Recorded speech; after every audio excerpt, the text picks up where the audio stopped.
मैं आपको आज साइंस में चैप्टर नंबर 1 के बारे में बताऊंगा। कृषि प्रबंधन। कृषि प्रबंधन क्या होता है उसके बारे में बताएगा। अब आगे बात करते हैं हम खेती करने के मुख्य चरण कौन कौन से होते हैं। अभी कल बताया था मैनेजमेंट में एक किसान क्या करता है, खेत को किस प्रकार से बुआई करनी है, किस प्रकार से उसको व्यवस्थित करता है, वो तरीके बताए थे। अब उन्हीं तरीकों को देखते हैं कि कौन कौन से चरण है, किन किन स्टेप्स में, कि पहले काम कौन सा करना है, उसके बाद में कौन सा करना है। जिस प्रकार से आपने पहले बीज बो दिया, बाद में खाद डालोगे या बाद में पानी डालोगे या कटाई करोगे, कौन से जो तरीके हैं स्टेप बाय स्टेप, उन तरीकों के बारे में आज बातें करेंगे हम। सबसे फर्स्ट तरीका आता है मिट्टी तैयार करना। क्या आता है? मिट्टी को तैयार करना। तो मिट्टी तैयार करने में क्या होता है, उसमें हल चलाया जाता है और उसकी जुताई की जाती है। हल चला के जुताई की जाती है। जुताई करके क्या करेंगे, उसको पोला बना लिया जाता है, ल्यूज कर लिया जाता है। क्यों ल्यूज कर लिया जाता है? ल्यूज इसलिए किया जाता है कि उसमें जो पौधे लगाते हैं उसकी जड़ें आसानी से जा सकती है नीचे, और वहां से मिट्टी से जो खनिज लवण और जो जल की मात्रा है वो आसानी से उसको मिल सकती है। दूसरा आता है अपना बुआई करना। मिट्टी को जुताई करने के बाद में क्या करोगे, उसमें बुआई करोगे। बुआई किसे कहते हैं? उस मिट्टी के जो भूभाग आपने तैयार किया है, उस तैयार किए हुए भूभाग में आपको अनाज के दाने बोने होते हैं। अनाज की जो बुआई करते हैं ना,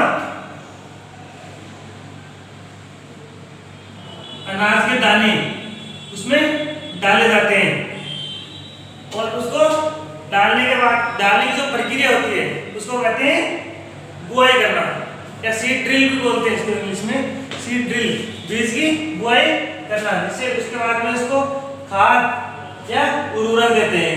खाद डाली जाती है ऊपर से। उसमें खाद क्यों डाली जाती है?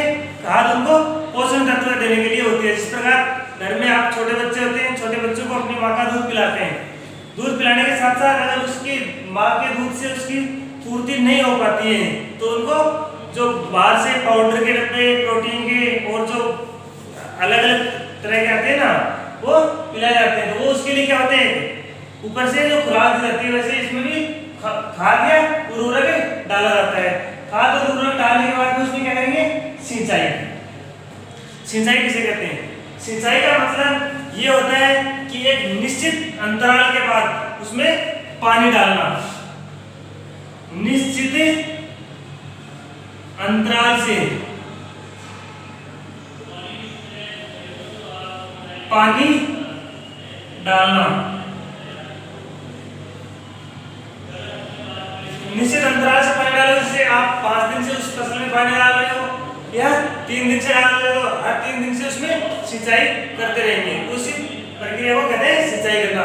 इस प्रकार से ये तो नहीं होता है ना आपने कि घर में पौधा लगा दिया, 1 दिन पानी डाल दिया, फिर 10 दिन नहीं डालते, फिर 3 दिन कंटिन्यू डाल देते हैं। ऐसा करने से पौधा वो जल सकता है। तो इसलिए उसका निश्चित क्रम रहता है कि 2 दिन से डालना है, 3 दिन से डालना है, 1 दिन से डालना है। इस प्रकार से उसी को कहते हैं सिंचाई। फिर आता है फसल की सुरक्षा करना।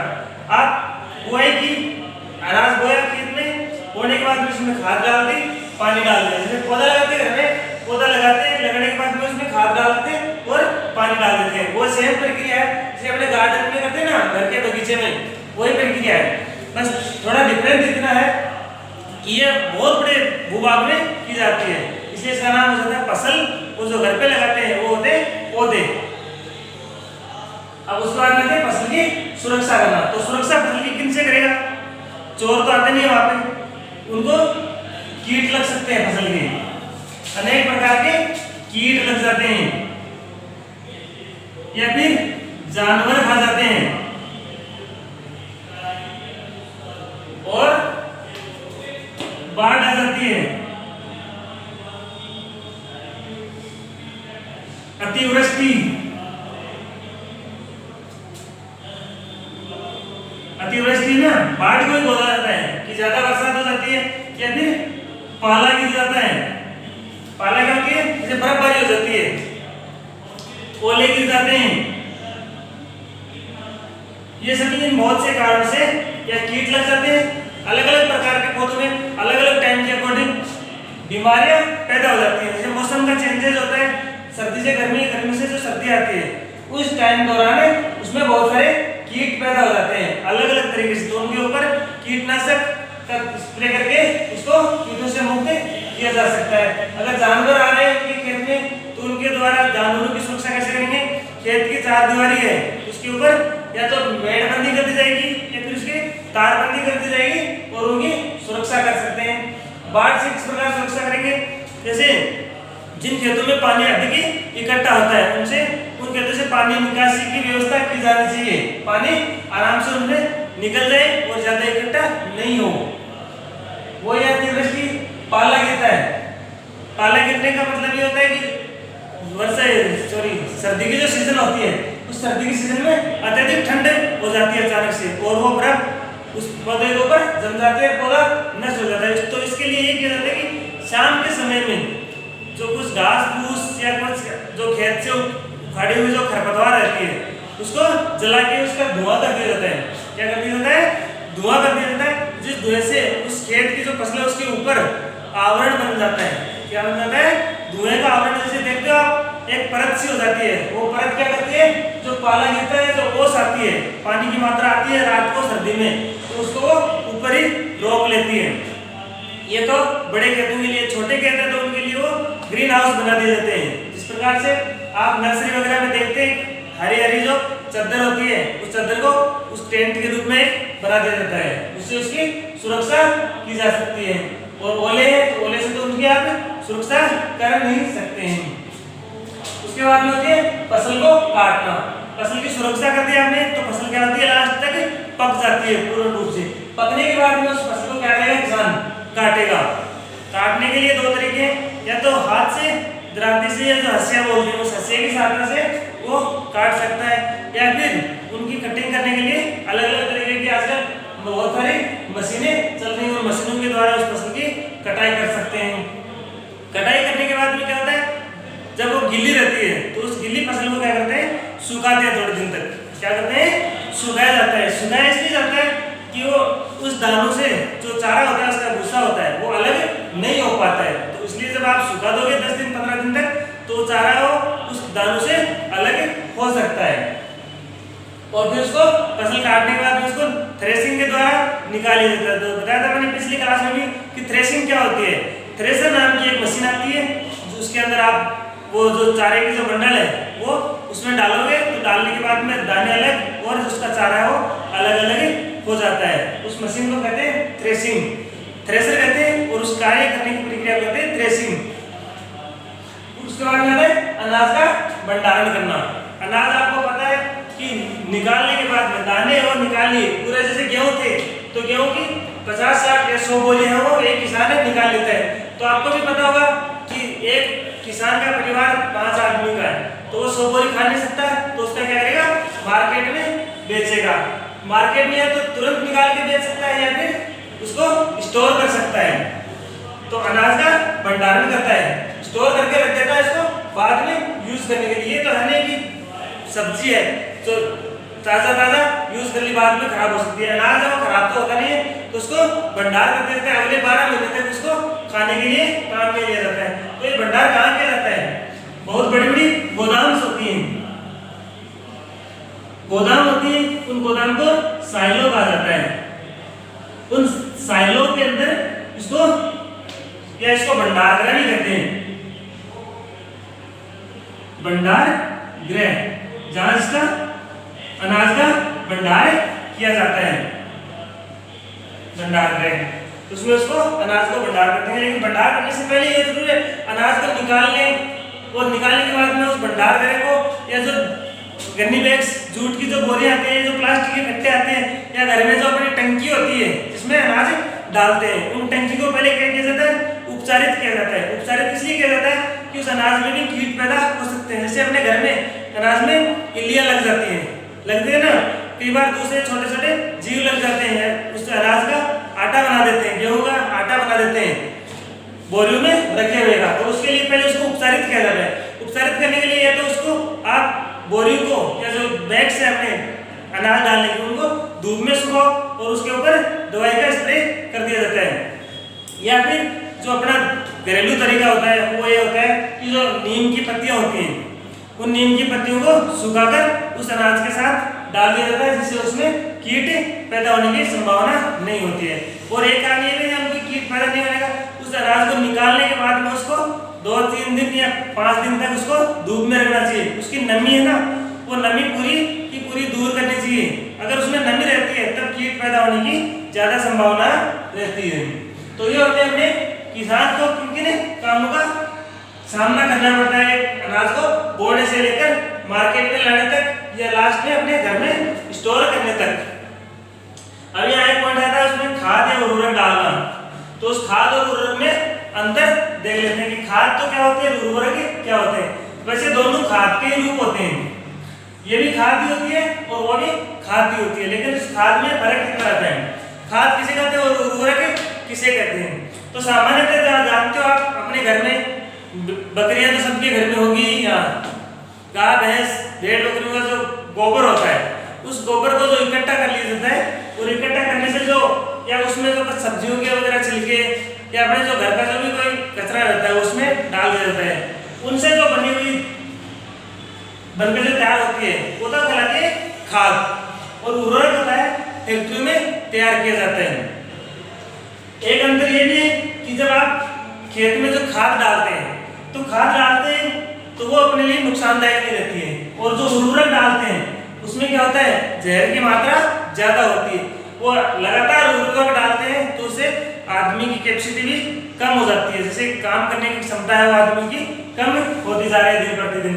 तो बीच में स्टार्टिंग में जो डालते थे खाद, बीच में उर्वरक डालने लगे, अधिक जनसंख्या बढ़ने के कारण पैदावार ज्यादा चाहिए, तो पैदावार बढ़ाने के लिए उसमें अलग अलग प्रकार के जहर या जो अलग अलग प्रकार के उर्वरक डाले जाते हैं।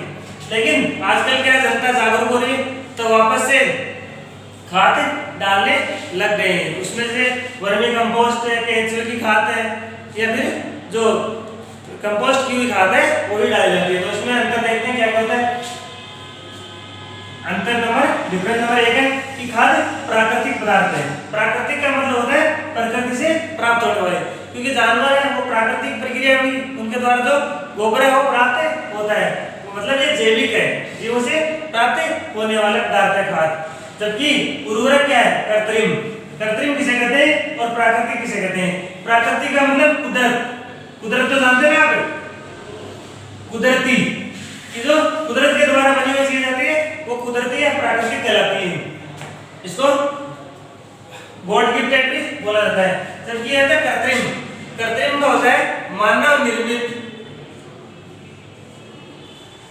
मनुष्य के द्वारा बनाई हुई जो वस्तुएं होती है उसको कृत्रिम कहा जाता है, और ये रासायनिक पदार्थ है। कृत्रिम और रासायनिक पदार्थ है। दूसरा पॉइंट आता है अपना कि प्राकृतिक खाद को खेतों में बनाया जाता है। प्राकृतिक खाद कहाँ बनती है, इसे बताया था मैंने भी कि जो खेतों में गाय भैंस या भेड़ बकरियां रखते हैं उनका गोबर होता है, उसको इकट्ठा कर दिया जाता है, और इकट्ठा करने के बाद वो गल के एकदम से तैयार हो जाता है। तो तैयार होते हैं वो एकदम अच्छी क्वालिटी की खाद वो बन जाती है। और इसमें जैसे बैक्टीरिया खाद आती है, वर्मी कंपोस्ट खाद आती है। वर्मी कंपोस्ट का मतलब होता है जो केंचुए की खाद, उसमें छोटे छोटे जो केंचुए होते हैं उस केंचुए को उस खाद के अंदर छोड़ दिया जाता है, और उसको डिकम्पोज कर देते हैं, उसको खा के गला के छोड़ देते हैं। और जबकि उर्वरक क्या होते हैं, उर्वरक रासायनिक क्रिया द्वारा बनाए जाते हैं। अभी बताया ना रासायनिक, केमिकल। केमिकल तो आप जानते होंगे ना, केमिकल को रासायनिक कहते हैं। तो रासायनिक का मतलब आपको सीधे पता है कि केमिकल है, तो केमिकल डालोगे तो शरीर को नुकसान तो होगा ही। जैसे कौन कौन से होते हैं, यूरिया है, अमोनिया है। यूरिया डालते खेत में तो जैसे यूरिया डालते पौधा क्या करता है, जल्दी से वृद्धि करता है। वृद्धि क्यों करवाई जाती है, क्योंकि अनाज को जल्दी से तैयार करना है। मार्केट में डिमांड बहुत ज्यादा रहती है सब्जियों की और जो अनाज की है। जनसंख्या लगातार बढ़ती जा रही है, तो जनसंख्या बढ़ने के लिए उनकी पूर्ति करने के लिए उनको अनाज को जल्दी से जल्दी तैयार किया जाता है, और ज्यादा से ज्यादा तैयार करने की सोचता है। ज्यादा से ज्यादा तैयार करने के लिए हमको क्या करना पड़ता है, बहुत से प्रकार के रसायनों का उपयोग करना पड़ता है। Ammonia sulphate, superphosphate. ये सुपरफास्फेट होती है जो जैसे मूंगफली है या जो चने हैं, जो जिनके है ना जड़ों में जो गांठें पाई जाती है, उन प्रकार के पौधों के लिए सुपर फास्फेट का उपयोग क्या होता है? जैसे पोटास है, पोटास है वो प्याज में डाले जाते हैं सबसे ज्यादा। इससे क्या होता है? प्याज है वो बहुत ही बड़ी साइज का होता है और क्या होता है कि उसमें चमक आ जाती है, दिखने में वो सुंदर लगता है। लेकिन अपने घर में रखते हैं तो रखा हुआ प्याज है वो 15 दिन 20 दिन या महीने भर में क्या हो जाता है? जल्दी खराब हो जाता है, क्योंकि पोटास डाली हुई है। उसके जो पीसेज हैं वो भी मोटे मोटे बनते हैं, लेकिन उसका कारण ये होता है उसमें दवाइयां बहुत सारी डाली होती हैं, जिसकी वजह से वो खराब हो जाते हैं। ये सभी है। फिर पॉइंट नंबर 3 आता है कि प्राकृतिक खाद में हुम्स होती है। हुम्स का मतलब होता है कि उस खाद को अगर आप डालोगे तो जमीन की water holding capacity, water holding capacity का मतलब जल धारण क्षमता बढ़ेगी। जब आप खाद डालोगे खेत में तो जल धारण क्षमता बढ़ेगी। मतलब एक खेत में आप 15 दिन से सिंचाई कर रहे हो, जिस खेत में आपने खाद डाली हुई है, पानी बार बार नहीं देने की आवश्यकता होती है। ये पानी को सोख के रखती है, मिट्टी एकदम खिली खिली सी रहती है, मतलब लूज ही रहती है। और जब आप उसमें उर्वरक डालोगे तो हुमस की मात्रा उपस्थित नहीं होती है। इस पर हुमस क्या होती है?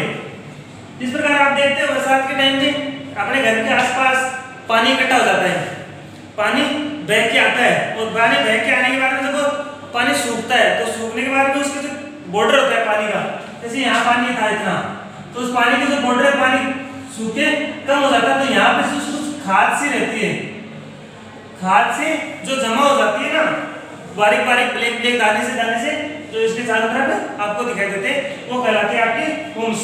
वो अगर मिट्टी में मिलेगी, जो खाद है उस खाद में होती है, मिट्टी में मिलेगी तो जल धारण क्षमता बढ़ेगी।